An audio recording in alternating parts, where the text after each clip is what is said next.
On va passer à la partie un peu plus scientifique, un peu plus médicale. Et évidemment, vous aimeriez savoir un petit peu ce qui se passe sur le front du cancer et des traitements et ce que Fonds d'Action fait.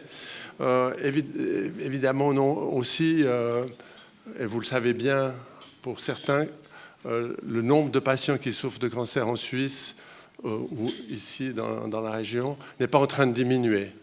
Je ne veux pas dire bien au contraire, mais avec le vieillissement de la population, on a plutôt des chiffres qui augmentent.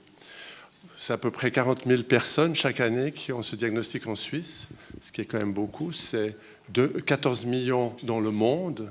Quand on le met, c'est des chiffres incroyables.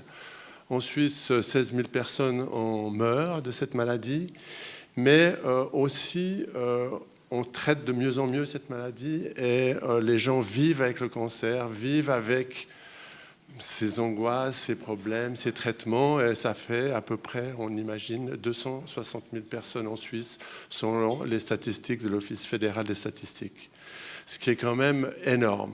Alors devant cette épidémie ou devant ces chiffres incroyables, est-ce que je peux vous amener un peu d'espoir? Alors ce soir, j'aimerais vous amener un peu d'espoir parce qu'il y a une espèce de révolution qui est en train de se passer en oncologie où des malades qu'on pensait ne pas pouvoir guérir il y a encore 5-6 ans sont guérissables. Quand j'ai commencé l'oncologie, on avait 3 types de traitements à notre disposition: la chirurgie, la radiothérapie, la chimiothérapie. Et puis, on a, au cours des années, amélioré toutes ces techniques. On n'opère plus de manière aussi large. On fait des laparoscopies et pas des laparotomies, par exemple. La radiothérapie est devenue beaucoup plus ciblée, beaucoup moins toxique, beaucoup plus forte, beaucoup plus efficace. De nouveaux médicaments de chimiothérapie sont apparus.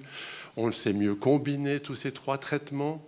Et si on regarde globalement, la mortalité due au cancer dans les pays occidentaux diminue peu à peu au cours des ans, sans qu'il y ait une vraie... il y a des résultats spectaculaires, mais ça diminue peu à peu. Mais actuellement, il se passe une espèce de révolution dans la médecine de manière générale, mais surtout en oncologie, qui amène des progrès encore plus spectaculaires. Et ces progrès spectaculaires sont principalement dus à la recherche. La recherche qui est faite depuis 10, 20, 30 ans, et la recherche qui se fait actuellement et la recherche qui va se faire demain. La recherche, c'est pas seulement la recherche de laboratoire, mais c'est aussi la recherche de laboratoire.